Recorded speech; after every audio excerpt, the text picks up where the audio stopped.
Hi guys, it's Mrs. Millicent. Let's go over the check you understand on page 131.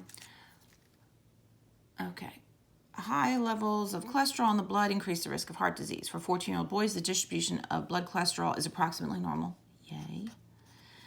With a mean of 170 milligrams of cholesterol per deciliter of blood and a standard deviation of 30. So milligrams per deciliter.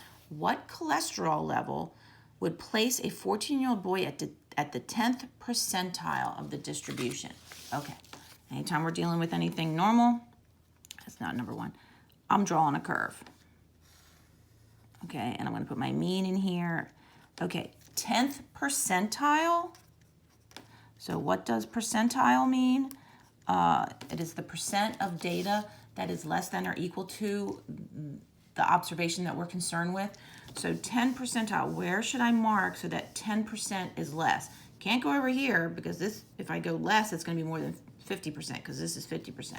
So I got to come over here. So this is 10%, that's a percent, corresponding to my 10th percentile. Okay, let me rewrite that. My percent is not very pretty. There we go. So this area, this number right here is the cholesterol value that is at the 10th percentile because 10% of the data is less than or equal to it. Okay, so this is the number we have to figure out. This is the X we have to figure out. Okay, so what do we have here? When we have area under a curve, remember that's always associated with a z-score in a normal curve. So if I can figure out the z-score, okay, so normally we calculate the z-score and plug it into normal CDF in our calculator and it gives us the area. Well, this time we have the area and we want it to give us a z-score. So we're going to use our calculator. Yay. So we go to second vars again, and instead of normal CDF, we're going to come to inverse norm. This is where we're going to be able to put the area under the curve, okay? So the area under the curve I want is 10%, so of course I'm going to put it with 0.10. I never change my mean and standard deviation. And then it is to the left. In older or the non-CE calculators, you didn't have the option of left, center, and right. It was always left, so I'm always going to keep it left, okay? So now if I do this, and I'll rewrite this, this gives me the z-score, okay? So now I know my z-score is negative 1.28.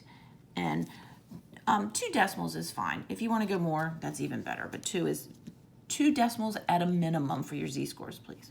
Okay, so let me write this down. So we did inverse norm, area to the left, and then mean and standard deviation.